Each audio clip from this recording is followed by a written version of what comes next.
पहला प्रश्न, ओशो, आहार की शुद्धि होने पर सत्व की शुद्धि होती है।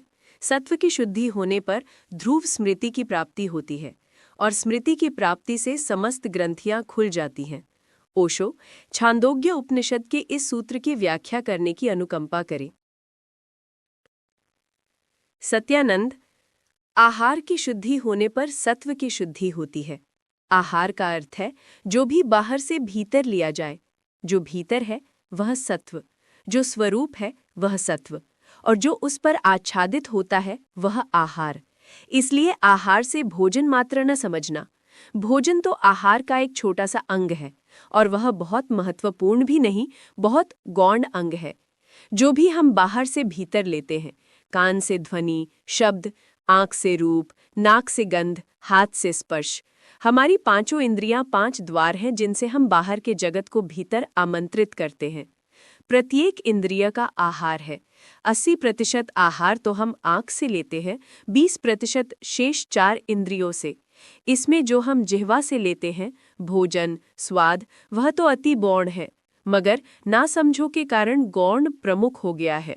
कुछ पागल अपना पूरा जीवन इसी चिंता में व्यतीत करते हैं, क्या खाएं, क्या न खाएं, क्या पिएं, क्या न पिएं, कितनी देर रखा हुआ दूध पी सकते हैं या नहीं, कितनी देर का घी ले सकते हैं या नहीं। कल मुझे पत्र मिला है ऊंझा फार्मेसी के मालिक का। जैन है वे, और 2 जैन मुनियों ने उन्हें कहा कि तुम कुछ ऐसी औषधियां तैयार करते हो जिनमें थोड़े न थोड़े अंश में अल्कोहल होती है, और यह तो जैन शास्त्रों के बहुत विपरीत बात है। तुम शराब ही बेच रहे हो, 5% ही सही, मगर है तो शराब। तो बंद करो इस तरह की औषधियों का निर्माण। ऊंझा फार्मेसी के मालिक चिंता में पड़ गए होंगे कि अब क्या करना। अगर उन औषधियों का उत्पादन बंद कर दे तो सारा धंधा जाए। और मुनि जो कहते हैं सो बात भी सच है, शास्त्र की है, जंचती है। मुझे कभी उन्होंने पत्र न लिखा था। ऐसे समय में उन्हें मेरी याद आई कि अगर कोई बचा सकता है तो मुझे लिखा है, अब आप जैसा आदेश करें। क्या मैं इन औषधियों को बंद कर दूं क्योंकि इनमें 5% या 3% शराब होती है, या इनका उत्पादन जारी रखूं? आप जैसा कहें।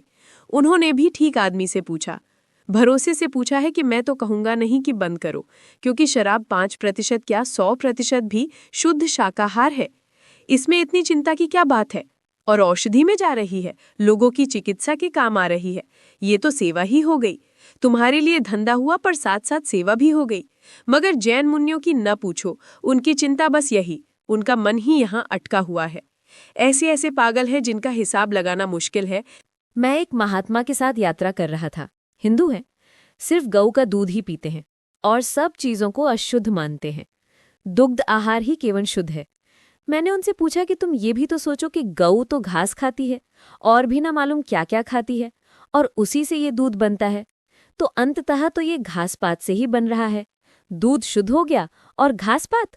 मैंने कहा, अगर तुम समझदार हो तो गऊ को कष्ट क्यों देना? घास पात खाओ, सीधा दूध पैदा करो। इतना लंबा रास्ता क्यों लेना? और गऊ को कष्ट दे रहे हो, उससे काम ले रहे हो, और उसको गऊ माता भी कहते हो। जब उनके साथ यात्रा की तब तो मैं और भी मुश्किल में पड़ा, क्योंकि वे केवल सफेद गऊ का ही दूध पिए। मैंने उनसे पूछा, भले मानस, कोई काली गाय का दूध क्या काला हो जाता है? दूध तो सफेद ही होगा। तुम सफेद दूध पियो, ये समझ में आता है, मगर काली और सफेद गाय का क्या हिसाब रखना? वे कहने लगे, रंग का बड़ा महत्व है। सफेद रंग दैवीय और काला रंग आसुरी। मैंने कहा, होगा गऊ का काला रंग आसुरी, मगर तुमसे कह कौन रहा है कि तुम काला रंग पियो? दूध में तो रंग आता नहीं, चमड़ी पर रंग है। चमड़ी से तुम्हें क्या लेना देना? फिर तो जब मैंने पूरी जानकारी की कि उनका हिसाब किताब तो बहुत जालसाजी का था। हिसाब किताब यूं था कि कोई स्त्री नहाए और गीले वस्त्र पहने ही गऊ का दूध लगाए, तब वे दूध पीते थे, शुद्ध। सर्दी के दिन ठिठुरती स्त्रियां गीले वस्त्र पहने हुए उनके लिए दूध लगाएं। मैंने कहा, तुम नरक के भागी होगे। पी लो दूध, तुम सोच करके शुद्ध है, मगर तुम ये जो करवा रहे हो कार्य, ये तो सीधा सताना है। लेकिन करीब करीब भारत का सारा धर्म आहार पर ठहर गया है। बस भोजन ही हमारी चिंतना का कारण बन गया है। हमारी चिंतना, हमारी साधना, हमारी सत्व शुद्धि सब भोजन पर अटक गई है, और इस सूत्र के कारण ही ये उपद्रव हुआ है। सूत्र नासमझों के हाथ में पड़ जाएं तो यही परिणाम होने वाला है। मैंने सुना है कि अहमदाबाद में डोंगरे महाराज का भागवत सप्ताह चल रहा था। संयोजक के यहाँ डोंगरे महाराज अन्य पंडित पुरोहितों के साथ भोजन कर रहे थे। एक कटोरी में बैंगन की सब्जी परोसी गई तो डोंगरे महाराज ने उस कटोरी को उठाकर भोजन की थाली में से निकालकर अलग रख दी। पास ही बैठे पंडित पोपटलाल ने पूछा, क्यों महाराज जी, बैंगन की सब्जी आपने भोजन की थाली से निकालकर अलग क्यों रख दी? डोंगरे महाराज ने धीर गंभीर मुद्रा में उत्तर दिया, कमाल है पंडित जी, आपको इतना भी पता नहीं है कि सावन में बैंगन खाने से अगले जन्म में मनुष्य मूर्खों जैसी बातें करता है। पंडित पोपटलाल ने डोंगरे महाराज को थोड़ी देर गौर से घूरकर देखा और कहा, महाराज ये बात आपको पिछले जन्म में पता नहीं थी? पिछले जन्म में खाए बैंगन तभी ऐसी बातें सूझ रही हैं। गरीब बैंगन, सावन का प्यारा महीना, क्या उपद्रव मचाया हुआ है। लेकिन अच्छे से अच्छे सुंदर से सुंदर स्वर्ण सूत्र भी बुद्धुओं के हाथ में पड़ जाएं तो उनकी दुर्गति हो जाती है। सोने को छू दें, मिट्टी हो जाए। चिलम फूंकते हुए उस्ताद ने शागिर्द से कहा, जब भी किसी से बात करो निहायत साफ सुथरी एवं विद्वतापूर्ण भाषा में ही, ताकि उसे आभास हो जाए कि तुम किसी अच्छे उस्ताद के शागिर्द हो। संयोग से एक चिंगारी चिलम से निकलकर उस्ताद के साफे पर पड़ गई। शागिर्द मन ही मन 5 मिनट तक शब्दों का संयोजन करते हुए बोला, हुजूर फैज़ गंजूर, मौलानाओं मुख्तादाना, किबलाओं कव्वाम, हुजूर के दस्तारे अजमत आसार, अर्थात साफे पर एक अखगेर नाहंजार शररबार आतिश कदे चिलम से परवाज करके शोला अफगन है, अर्थात एक चिंगारी आपके साफे पर बैठी हुई है। लेकिन तब तक साफे के साथ साथ उस्ताद की चांद भी लौ देने लगी थी। ये सूत्र तो प्यारा है, आहार शुद्धौ सत्व शुद्धि।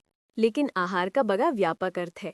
साफ है आहार का अर्थ, जिसे बाहर से भीतर लिया जाए, आहार।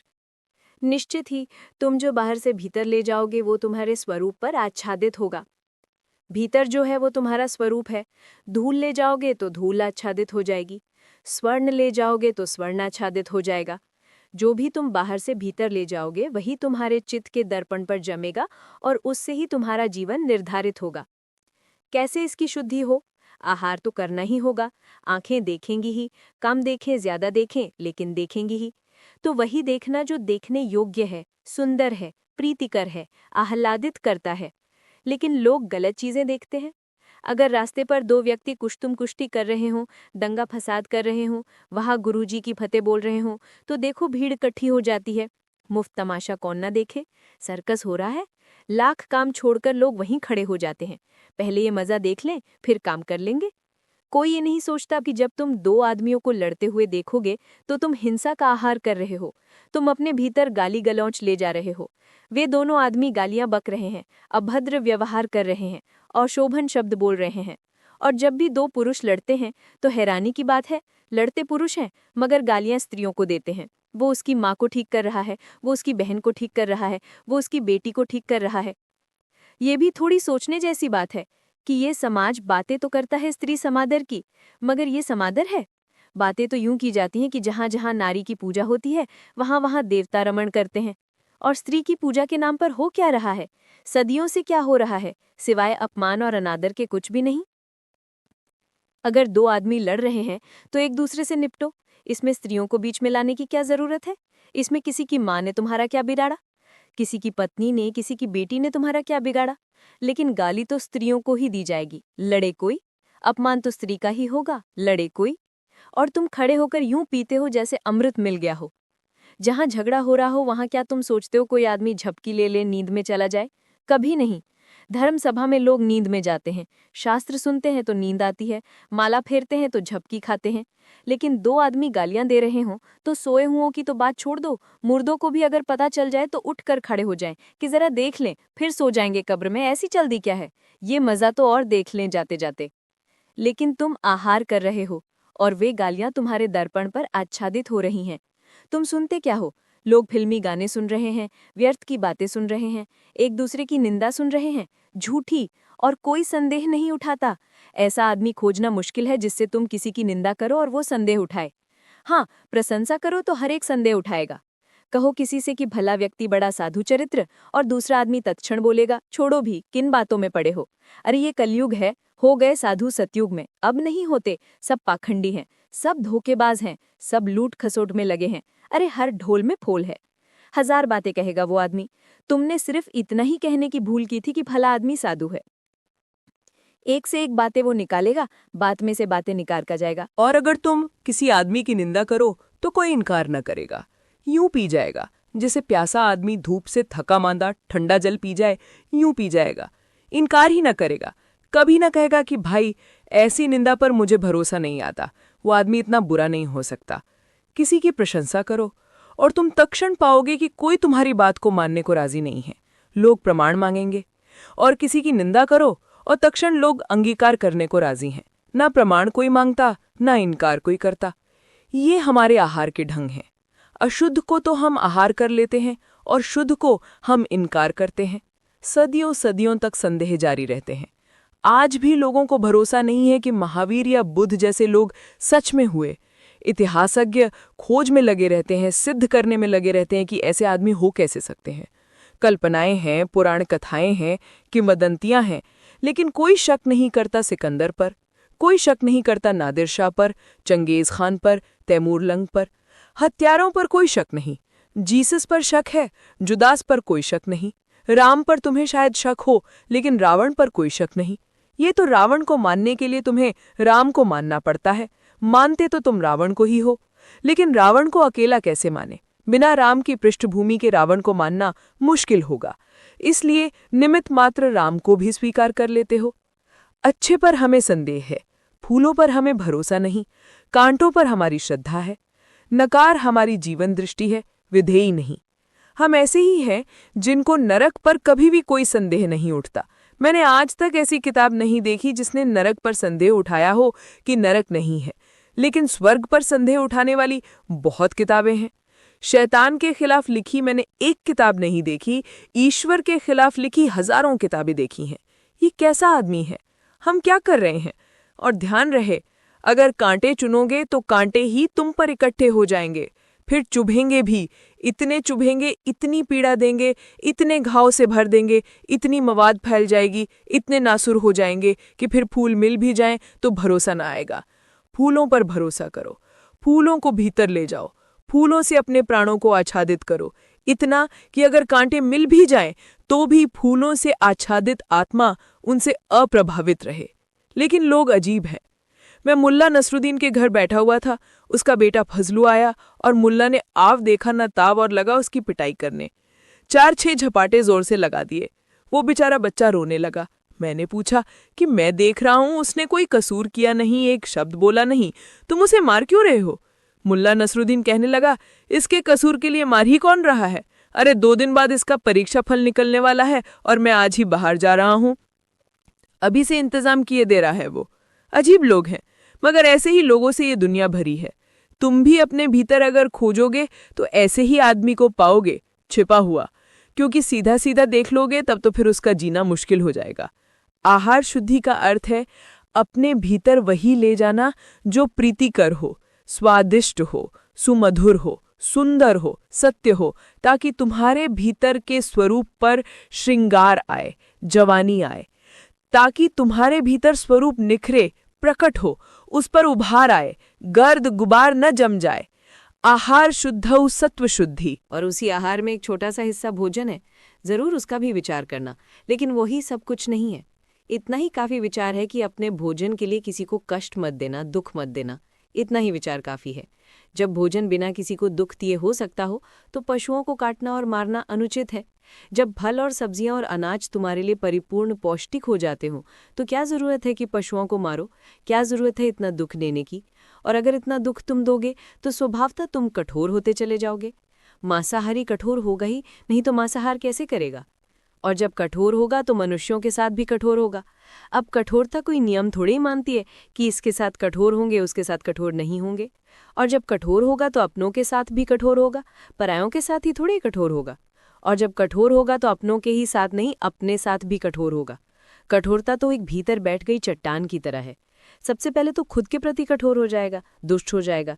इसी मुल्ला नसरुद्दीन को मैंने एक दिन देखा, साइकिल पर बैठा चला जा रहा है, फजलू को आगे बिठाए, बीच बीच में उसको चप्ते लगा रहा है। मैंने रोका, मैंने कहा कि नसरुद्दीन, खैर उस दिन तुम बोले थे कि इसका 2 दिन बाद परीक्षा फल निकलने वाला है, अब कौन सी मुसीबत आ गई है और तुम रह कर इसे मार रहे हो? नसरुद्दीन ने कहा, क्या करूं, साइकिल में घंटी ही नहीं है। बेटे से घंटी का काम ले रहे हैं, सो बेटा रो रहा है, वे उसको चपते लगा रहे हैं। जैसी उनको भीड़ हटानी होती है चपत लगा देते हैं एक, बेटा रोने लगता है। तुम कठोर होगे ही। तुम क्या भोजन कर रहे हो उसमें इतना ही विचार पर्याप्त है कि हिंसा न हो, अकारण हिंसा न हो, कम से कम हिंसा हो, न्यूनतम हिंसा हो। जितना हिंसा से बचा जा सके शुभ है, ताकि तुम्हारी कोमलता नष्ट ना हो जाए। सवाल अहिंसा का नहीं है, सवाल तुम्हारी कोमलता का है। इसको भी ख्याल रखना, नहीं तो कुछ बुद्धू इसी फिक्र में लगे रहते हैं कि कहीं चींटी न दब जाए, कहीं मच्छर न मर जाए, मगर उनको असली बात भूल गई, दृष्टि गलत चीज पर टिक गई। असली बात इतनी है कि तुम्हारी कोमलता ना मर जाए, क्योंकि तुम्हारी कोमलता के द्वार से ही सत्य का पदार्पण होगा। तुम जितने कोमल होगे उतनी ही संभावना है कि तुम्हारे भीतर आनंद का गीत उठे, उत्सव जगे, परमात्मा तुम्हारे भीतर बांसुरी बजाए। उसके लिए तुम्हारी कोमलता जरूरी है। ये कोई मच्छर मक्खी मारने का सवाल नहीं है, सवाल तुम्हारी कोमलता का है। और तुम अगर मच्छर मक्खी चींटियां मारने से बच भी गए, लेकिन इस बचने में ही कठोर हो गए, तो सब व्यर्थ हो गया, किया कराया सब व्यर्थ हो गया, क्योंकि असली बात थी कि भीतर की कोमलता। और ऐसा हुआ। जैनों में आचार्य तुलसी का पंथ है तेरा पंथ। महावीर ने तो अहिंसा की बात कही थी कि तुम्हारी कोमलता प्रगाढ़ हो, लेकिन महावीर की ही परंपरा में पैदा हुआ तेरा पंथ कहता है, अगर तुम रास्ते से जा रहे हो और कोई प्यासा मर रहा हो तो उसे पानी मत पिलाना, क्योंकि तुमने अगर उसे पानी पिलाया तो तुम उसके कर्म में बाधा डाल रहे हो। कर्म फल भोग रहा है वो। पिछले जन्मों में सावन के महीने में बैंगन खाई होगी, वो अपना कर्म फल भोग रहा है और तुम बाधा डाल रहे हो पानी पिलाकर, तो तुम उसके कर्म फल को आगे सरका रहे हो। फिर कल भोगेगा, फिर परसों भोगेगा। तुम उसके जीवन में उलझन खड़ी कर रहे हो। तुम कोई अच्छा काम नहीं कर रहे हो। ये मत सोचना कि तुम सेवा कर रहे हो, ये तो भूलकर मत सोचना। तेरा पंथ में सेवा का निषेध है, क्योंकि सेवा का अर्थ है हिंसा। तुमने बाधा डाल दी, ये हिंसा हो गई। और फिर और भी झंझटें हैं। हिसाब किताब लगाने वाले लोग कैसे कैसे हिसाब किताब लगा लिए, कहाँ से कहाँ निकल गए, कितने दूर निकल गए। अगर तुमने इस आदमी को पानी पिला दिया और ये बच गया, अभी मर रहा था, और बचकर अगर समझो कि कल इसने चोरी की, कल का क्या भरोसा, चोरी करे, किसी की स्त्री ले भागे, जुआ खेले, किसी की हत्या कर दे, फिर उस सब पाप के भागीदार तुम भी होगे। क्योंकि ना तुम इसे बचाते, ना किसी की स्त्री ये भगाता, ना तुम इसे बचाते, ना ये चोरी करता, ना तुम इसे बचाते, ना ये हत्या करता। तुम्हारे बचाने ने ही तो सारी चीज के लिए शुरुआत करवा दी, बीज बो दिए। तुम ही बीज बोने वाले हो, फसल में तुमको भी हिस्सा बांटना पड़ेगा। इसलिए सावधान। तेरा पंथ कहता है कि चुपचाप अपने रास्ते पर चलते चले जाना। वो लाख चिल्लाए पानी पानी, तुम सुनना ही मत, ऐसी झंझट में पड़ना मत। उसको भी कोई लाभ नहीं है तुम्हारे पानी पिलाने से, उसको प्यासा मरना ही पड़ेगा। जितना कर्म किया है बुरा, उतना फल भोगना ही पड़ेगा। और तुम नाहक अपने जीवन को बिगाड़ लोगे आगे के लिए। पता नहीं अब ये क्या करे बच जाने के बाद, क्या ना करे। इसलिए चुपचाप अपनी राह पर चले जाना। कल्पना भी महावीर ने ना की होगी कभी कि मेरी अहिंसा की दृष्टि का ऐसा अर्थ भी हो सकता है। अर्थ नहीं कहेंगे इसे, अनर्थ कहेंगे। मगर उधार जिनके जीवन है, उधार जिनकी जीवन दृष्टि है, उनसे अनर्थ ही हो सकता है। चंदूलाल ढब्बू जी से कह रहे थे, ढब्बू जी, कल जो तुम मुझसे छाता ले गए थे वो वापस दे दो भाई। ढब्बू जी ने कहा, क्या तुम्हें वो अभी चाहिए? बिल्कुल अभी चाहिए, उसे तो मेरा मित्र मुल्ला नसरुद्दीन ले गया है। चंदूलाल ने कहा, छाता मुझे तो नहीं चाहिए ढब्बू जी, पर जिससे मैं लाया था वो कह रहा है कि उसने जिससे छाता लिया था वो लेने के लिए उसके घर पर आकर खड़ा हुआ है। यूं उधारी चल रही है। महावीर कुछ कहते हैं, लेकिन उधार उधार होते होते आचार्य तुलसी तक पहुंचते पहुंचते कैसी दुर्गति हो जाती है। और यही आचार्य तुलसी जैसे लोग महावीर की परंपरा को बचाने वाले लोग हैं। यही जो वस्तुतः नष्ट करने वाले लोग हैं, बचाने वाले बन बैठे हैं, भक्षक रक्षक बने बैठे हैं। आहार की जरूर विचारणा होनी चाहिए, क्योंकि तुम मनुष्य हो, तुम चुनाव कर सकते हो, क्या खाना क्या नहीं खाना, क्या पीना क्या नहीं पीना। बस इतना ही सूत्र ध्यान रहे कि किसी को अकारण कष्ट ना हो, क्योंकि कष्ट दोगे तो कठोर हो जाओगे, कठोर हो जाओगे तो बंद हो जाओगे, बंद हो जाओगे तो परमात्मा को पाना असंभव है। फूल जैसी कोमलता चाहिए, ताकि परमात्मा तुम पर यूं उतरे जैसे शबनम की बूंदें सुबह फूल पर जम जाती हैं, जैसे ओस के मोती फूल की कोमल पंखुड़ियों पर चमकते हैं। ऐसा तुम पर वो जो दिव्य अवतरण है संभव हो सके, मगर फूल की पंखुड़ी चाहिए, फूल जैसे रहना। और भोजन को ही सब मत समझ लेना, आहार बड़ी चीज है, बहुत बड़ी चीज है। बुद्ध ने अपने भिक्षुओं से कहा, आंखों को नीची करके चलो, 4 फीट देखो, बस इतना काफी है, चलने के लिए इतना काफी है। 4 फीट आगे देख रहे हो, इतना बहुत है। लेकिन तुम तो सारे पोस्टर पढ़ रहे हो सड़क के किनारे लगे। उन्हीं पोस्टरों को रोज पढ़ रहे हो क्योंकि उसी रास्ते से रोज निकलते हो। वही हमाम साबुन है, वही पहलवान छाप बीड़ी है, वही चारमीनार सिगरेट है। कितनी बार नहीं पढ़ चुके हो? क्या सार है आंखें खराब करने से, लेकिन पढ़ोगे उसी को तुम। अखबारों में लोग वही पढ़ रहे हैं, फिल्मों में लोग वही देख रहे हैं। वही फिल्म तुम देख रहे हो जन्मों जन्मों से। वही त्रिकोण, 2 आदमी 1 औरत। फिर चाहे वे 2 आदमी राम और रावण हो या औरत सीता हो या कोई हो, इससे कुछ फर्क नहीं पड़ता। वही कहानी है, 2 आदमी 1 औरत या 2 औरतें 1 आदमी। त्रिकोण होना चाहिए, कहानी बनने लगी। और कहानी में होगा क्या? तुम्हें भली भांति पता है क्या होना है। तुम खुद ही लिख सकते हो कहानी। इतनी फिल्में देख चुके हो, 2 फिल्में देखो, तीसरी कहानी लिख दो। 5 उपन्यास पढ़ो, 6वां लिख डालो। यूं ही तो किताबें लिखी जाती हैं, यूं ही फिल्में बनती हैं। वही गीत तुम सुन चुके हो बहुत बार, वही लारे लप्पा। कब तक लारे लप्पा करते रहोगे? जरा कानों को कुछ संभालो, आंखों को जरा संयम दो। क्या बोलते हो, क्या सुनते हो, क्या गुनते हो, इसके पीछे विवेक तो होना ही चाहिए। महावीर ने कहा, विवेक से उठे, विवेक से बैठे, विवेक से चले, विवेक से देखे, विवेक से सुने, क्योंकि मनुष्य को पशुओं से अलग करने वाला तत्व विवेक है। आहार शुद्ध हो, सत्व शुद्धि ही। और तुम जो भीतर ले जा रहे हो, अगर ये शुद्ध है तो तुम्हारे भीतर जो छिपा हुआ स्वरूप है वो ढकेगा नहीं, उघड़ेगा, निखरेगा, ताजा होगा, नहाएगा। सद्य स्नात। सत्व शुद्धो ध्रुवा स्मृति ही। और जिसने अपने भीतर के सत्व को शुद्धता में जान लिया है, उसकी स्मृति ध्रुव हो जाती है। स्मृति शब्द को ख्याल रखना। स्मृति उस अर्थों में प्रयोग नहीं हो रही जिस अर्थों में तुम करते हो, यादाश्त के अर्थों में नहीं, मेमोरी के अर्थों में नहीं, क्योंकि वैसी स्मृति तो कंप्यूटर में भी होती है। उसके लिए आदमी होना जरूरी नहीं है। कंप्यूटर तुमसे ज्यादा यादाश्त वाला होता है और उसकी यादाश्त में कम भूलें होती हैं। तुमसे तो भूलें हो सकती हैं। अब तो मशीनें बिन गई हैं जो सब याद रख लें। अब तो तुम्हें कुछ याद रखने की जरूरत नहीं है। जो काम मशीन कर देती है उस काम में कोई गुणवत्ता नहीं है। तो फिर स्मृति से क्या अर्थ है? ध्रुवा स्मृति ही। उसे ऐसी स्मृति उपलब्ध हो जाती है, अडिग, अचल, चंचलता से शून्य, थिर। ये बड़ा अलग अर्थ है स्मृति का। बुद्ध ने इसके लिए उपयोग किया है सम्मा सती। महावीर ने इसको कहा है सम्यक स्मृति।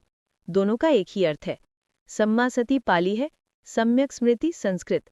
ठीक ठीक बोध। स्मृति से यादाश्त का सवाल नहीं है, स्मरण का सवाल है।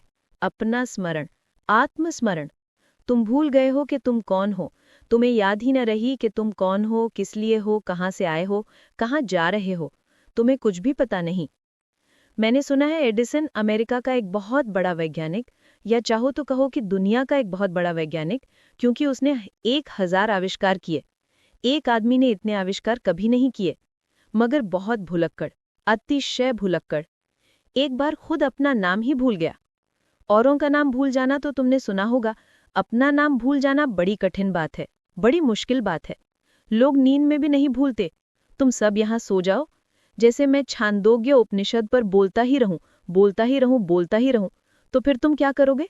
तुमको सोना ही पड़ेगा। आखिर बचने के लिए आदमी को कुछ तो ढाल चाहिए। छांदोग्य उपनिषद पर बोलते बोलते तुम देखोगे ये तो खतरा हुआ जा रहा है। जल्दी से तुम अपनी ढाल संभाल लोगे और सो जाओगे। तुम सब सो जाओ और मैं पुकार दूं सत्यानंद, तो कोई नहीं सुनेगा। लेकिन सत्यानंद कहेगा कि भाई कौन नींद खराब करने आ गया, क्यों परेशान कर रहे हो?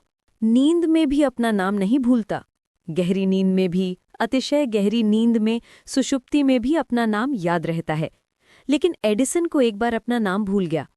पहले महायुद्ध में राशन शुरू हुआ अमेरिका में, वो कतार में खड़ा था और जब उसकी पुकार आई थॉमस एल्वा एडिसन, तो वो इधर उधर देखने लगा। जो आदमी पुकार रहा था उसको भी पता था कि यही आदमी एडिसन है, क्योंकि इसके अखबारों में फोटो देखे थे, जाना माना आदमी था, जग जाहिर था।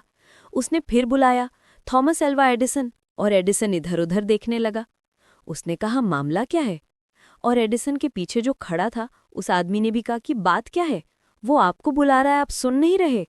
एडिसन ने कहा, ठीक याद दिलाया, वही मैं सोच रहा था कि नाम कुछ पहचाना सा मालूम पड़ता है, कहीं ना कहीं सुना है। धन्यवाद, तुमने अच्छी याद दिला दी। एक दिन सुबह सुबह एडिसन बैठा था, उसकी पत्नी आई। उसने कह रखा था कि जब मैं सोच विचार में हूं तो मुझे कभी बाधा मत डालना। नाश्ता लेकर आई थी तो नाश्ता उसने बगल में रख दिया और चुपचाप चली गई कि जब वो सोच विचार पूरा कर लेंगे तो नाश्ता कर लेंगे। तभी एक मित्र आ गया। उसने नाश्ता देखा रखा हुआ बगल में, एडिसन को विचार मग्न देखा। उसने सोचा इनको विचार करने दो, तब तक मैं नाश्ता कर लूं। उसने नाश्ता कर लिया, खाली प्लेटें सरका कर एक तरफ रख दी। तब तक एडिसन अपने सोच विचार के जगत से वापस लौटे। खाली प्लेटें देखी, मित्र को देखा, कहा भाई जरा तुम देर से आए, मैं नाश्ता कर चुका, जरा ही पहले आ गए होते तो साथ साथ नाश्ता कर लेते। मित्र ने कहा कोई चिंता न करें। मित्र बहुत हैरान हुआ, उसे भरोसा ही नहीं आया कि हद हो गई, नाश्ता मैं कर गया हूं और ये आदमी खाली प्लेटें देखकर कह रहा है कि मैं नाश्ता कर चुका। एक बार एडिसन ट्रेन में सफर कर रहा था। टिकट कलेक्टर आया, उसने टिकट पूछी। एडिसन ने इस खीसे में देखा, उस खीसे में देखा, सब खीसे टटोल डाले। सूटकेस खोलकर सब सामान फैला दिया। जब बिस्तर खोलने लगा तो टिकट कलेक्टर ने कहा कि आप चिंता न करें, मैं आपका विद्यार्थी रह चुका हूं और मैं आपको जानता हूं कि आप बिना टिकट नहीं चलेंगे, टिकट होगा, जरूर होगा। एडिसन ने कहा कि चुप, टिकट की कौन चिंता कर रहा है? अरे सवाल ये है कि मुझे जाना कहाँ है, बिना टिकट के ये पता कैसे चलेगा? तू बताएगा? कौन बताएगा अब मुझे? अब मैं झंझट में पड़ा। तू भी खोज, मेरे बिस्तर में देख, मेरे सूटकेस में देख, विद्यार्थी रहा है, चल साथ दे। बिना टिकट के पता कैसे चलेगा कि मुझे जाना कहाँ है? मैं निकला कहाँ के लिए था? हमारी हालत यूं ही है। तुम्हें भी पता नहीं है कि तुम कौन हो, और जो नाम तुम सोचते हो तुम्हारा है वो तो तुम्हारा है नहीं। वो तो दे दिया है, वो तो लेबल लगा दिया औरों ने, वे कुछ और लगा देते। सत्यानंद ना कहकर मैं इनको नित्यानंद नाम दे देता, फिर ये नित्यानंदी हो जाते, अखंडानंद हो जाते, मुक्तानंद हो जाते, कुछ भी। इनके भाग्य में कुछ ना कुछ होना बदा था। कोई ना कोई नाम जरूरी है, मगर नाम तुम्हारा अस्तित्व तो नहीं है। स्मृति का अर्थ है उसकी स्मृति जो मैं हूं, जो मैं लेकर आया हूं इस जगत में, जो मेरे भीतर चैतन्य का स्रोत है। वो क्या है? कहाँ से मैं आ रहा हूं और किस दिशा में मेरी गति हो रही है? मैं क्या कर रहा हूं इस क्षण? उससे कोई संबंध है मेरे आने जाने का या नहीं, या व्यर्थ की बातों में उलझ गया हूं? जाना कहीं और था, चल पड़ा हूं कहीं और। पहुंचना कहीं और है, दिशा पकड़ ली है कोई और। यही तो दुख है हमारा।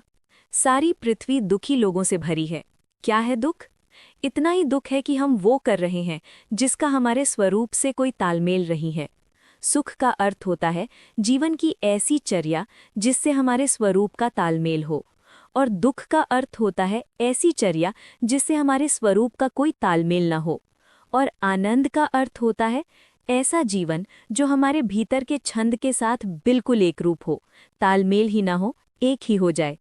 जिस क्षण हम इस जगत के धर्म को अपने भीतर के धर्म के साथ निमज्जित कर लेते हैं, इसमें डूब जाते हैं और इसे अपने में डुबा लेते हैं, जिस दिन बूंद सागर में डूब जाती है और सागर बूंद हो जाता है, उस दिन जीवन में आनंद, उस दिन जीवन में छंद, वही छंदोग्य उपनिषद का सार है। उस दिन जीवन में गीत, बांसुरी, उस दिन पायल बजती है, घुंघरू बजते हैं, उस दिन ढोल पर थाप पड़ती है, उस दिन जीवन में पहली बार पता चलता है कि कितना बड़ा अहोभाग्य है एक श्वास लेना भी। सत्व शुद्धव ध्रुवा स्मृति। आत्मस्मरण का नाम स्मृति है। इसी सम्मा सत्ती, सम्यक स्मृति को मध्ययुग के संतों ने, कबीर ने, नानक ने, दादू ने, रैदास ने, फरीद ने सुरती कहा है। सुरती सम्मा सत्ती का ही रूप है लोक भाषा में, और भी प्यारा हो गया।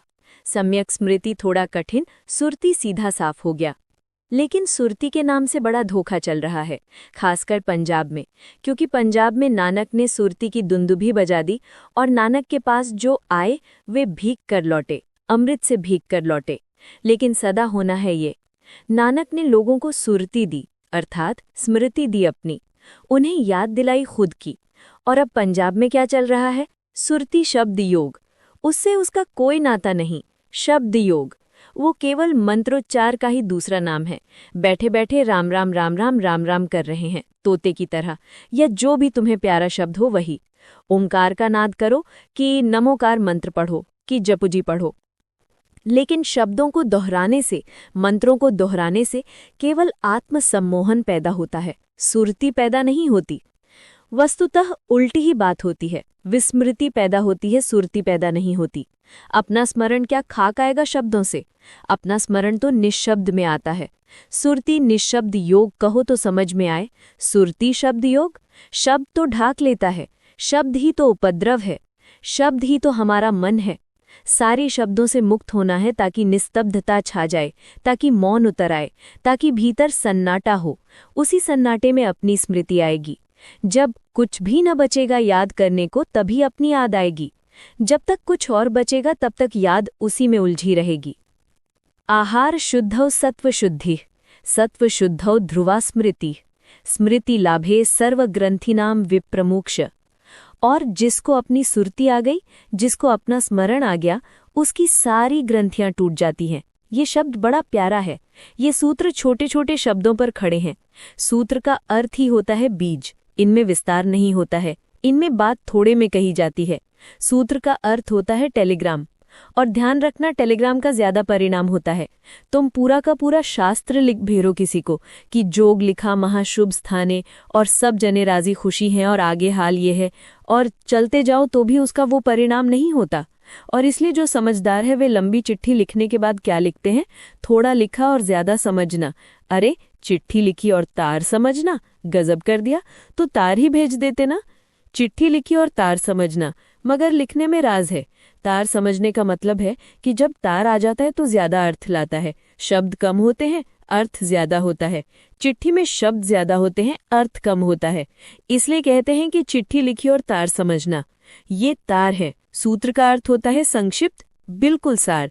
जरा भी असार को नहीं रखा है, सब हटा दिया है, सिर्फ सार को ही बचाया है। इनमें एक एक शब्द महत्वपूर्ण है। सर्वग्रंथि नाम, सारी ग्रंथियां। ग्रंथि का अर्थ होता है गांठ, और हम में गांठें ही गांठें हैं। उन्हीं गांठों के कारण तो हम सब अष्टावक्र हो गए हैं, जगह जगह से टेढ़े हो गए हैं। आदमी तो कहाँ मिलते हैं? ऊंट। चले जा रहे हैं ऊंट, कतारबद्ध ऊंट। जगह जगह गांठें हैं। ऊंट की खूबी यही है, सब जगह से तिरछा है। यहूदियों में कथा है कि जब भगवान सबको बना चुका तब उसने ऊंट बनाया। बचा खुचा जो सामान था, मतलब कहीं की ईंट कहीं का रोड़ा, भानुमति ने कुनबा जोड़ा। ऊंट को उसने बनाने का इरादा नहीं रखा था। बना चुका, हाथी घोड़े गधे सब बना चुका, आदमी औरतें पशु पक्षी। बच रहा होगा सामान। हमेशा जब तुम मकान बनाते हो तो कुछ सीमेंट बच गई, कुछ चूना बच गया, कुछ ईंटें बच गई, कोई लक्कड़ पत्थर बच गए। अब इन सबको मिलाकर कुछ बना दिया, ऐसे ऊंट बना। इसलिए ऊंट दिखता भी है अजीब। क्या उनकी चाल, क्या उनके पैर, क्या उनकी देह की संरचना। यहूदियों में दूसरी कहानी है कि ऊंट को भगवान ने आखिरी समय में बनाया, जब वो बिल्कुल थक चुका था और झपकी खाने लगा था। ऐसा थोप थाप कर किसी तरह खत्म किया। आखिरी मामला था, निपटे सुलझे झंझट मिटाए। छठवें दिन आखिरी चीज ऊंट बनाई, और फिर जो सोया सो तब से सोया ही है। क्योंकि यहूदियों में तो 6 दिन में सृष्टि बन गई और 7वें दिन के बाद फुर्सत। 7वां दिन इसीलिए रविवार, छुट्टी का दिन है। मगर तुम्हारा तो सोमवार होता है, परमात्मा का फिर सोमवार नहीं हुआ। फिर दफ्तर नहीं गए वो, फिर तो जो उन्होंने टांग पसारी। अरे घोड़े क्या ऊंट भी बेचकर सो गए। ग्रंथि का अर्थ होता है गांठ, और हम में गांठें ही गांठें हैं। उन्हीं गांठों के कारण तो हम सब अष्टावक्र हो गए हैं, जगह जगह से टेढ़े हो गए हैं। आदमी तो कहाँ मिलते हैं? ऊंट। चले जा रहे हैं ऊंट, कतारबद्ध ऊंट। जगह जगह गांठें हैं। ऊंट की खूबी यही है, सब जगह से तिरछा है। मगर तुम्हें सोचना पड़ता है कि इसका मतलब क्या है, इसके इशारे का मतलब क्या। मैंने सुना है 2 व्यापारी, फली भाई पहचानते होंगे उनको, वहीं शेर बाजार बम्बई के आदमी थे दोनों। बोरी बंदर पर मिले। एक ने दूसरे से पूछा कि भाई कहाँ जा रहे हो? तो उसने कहा कहीं नहीं, यहीं दादर तक जा रहा हूँ। दूसरे ने कहा अरे तू किसी और को बुद्धू बनाना, मुझे पक्का पता है कि तू दादर ही जा रहा है। देखते हो मजा। उसने कहा मुझे पक्का पता है कि तू दादर ही जा रहा है, तू किसी और को बुद्धू बनाना, क्योंकि जाएगा कहीं और बताएगा कहीं, वो मुझे मालूम है। तू सोचता होगा कि दादर की बताएगा तो मैं समझूंगा थाना जा रहा है, मगर मैं पक्का पता लगा कर आया हूं कि तू दादर ही जा रहा है। अब बेचारा सच बोल रहा है कि दादर ही जा रहा हूं, मगर माने कौन? इस जगत में इतने तिरछे लोग हैं, यहाँ सभी राजनीति में पड़ गए हैं। छोटे छोटे बच्चे तक राजनीति में पड़ जाते हैं। पढ़ना ही पड़ता है, क्योंकि माँ कहती है कि हंसो, अरे मैं तुम्हारी माँ हूँ, मुस्कुराओ, क्या पढ़े हो। छोटा सा बच्चा, मनोवैज्ञानिकों ने खोज की है कि 6 हफ्ते का बच्चा राजनीति सीखना शुरू कर देता है। जैसे ही माताराम को आते देखता है, मुस्कुराने लगता है। कोई मतलब नहीं है उनको मुस्कुराने का। इन माताराम को देखकर उसे कोई बड़ी प्रसन्नता नहीं हो रही है, मगर झंझट से बचना है तो मुस्कुराना ठीक है। पोपला मुंह खोल देता है, ना कुछ दांत हैं, ना कुछ, ना हृदय में कोई मुस्कुराहट का अभी सवाल है, मगर ओंठ फाड़ देता है। माताराम प्रसन्न हो जाती हैं, स्वागत हो गया। बाप आते हैं, वे भी झूले पर खड़े होकर बेटे को देखते हैं। बेटे को मुस्कुराना पड़ता है, मुल्ला नसरुद्दीन अपनी पत्नी, बेटा फजलू और छोटे बच्चे को लेकर, अभी नया नया 2 ही साल का बच्चा, किसी के घर निमंत्रित थे, भोजन करने गए थे। सबने छोटे बच्चे को अभी पहली दफा देखा था, इसलिए सभी छोटे बच्चे की बात कर रहे थे। गृहपति ने कहा कि बाल तो बिल्कुल नसरुद्दीन तुमसे मिलते हैं। अरे तुम्हारे बाल देख लो कि इसके बाल देख लो। गृहपत्नी ने कहा नसरुद्दीन की पत्नी से कि गुलजान, आंखें तो बस बिल्कुल तुमसे मिलती हैं, ऐसा लगता है बिल्कुल तुम्हारी आंखों की ही प्रतिछवि। फजलू चुपचाप खड़ा रहा कि मेरे बाबत भी कुछ बोला जाता है कि नहीं। जब देखा कि कुछ कोई नहीं बोल रहा और उसने कहा, पाजामा मेरा है, मिलता ही नहीं, बिल्कुल मेरा है।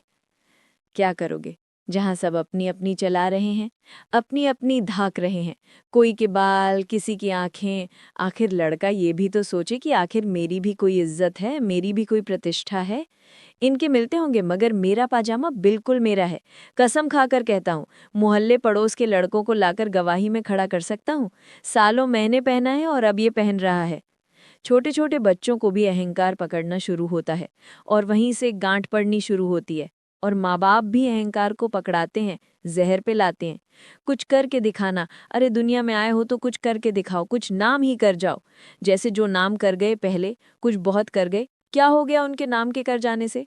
मगर हर बच्चे को हम कहते हैं कुछ हो कर दिखाओ, कुछ करके दिखाओ, कुछ बन कर दिखाओ, ये बन जाओ, वो बन जाओ।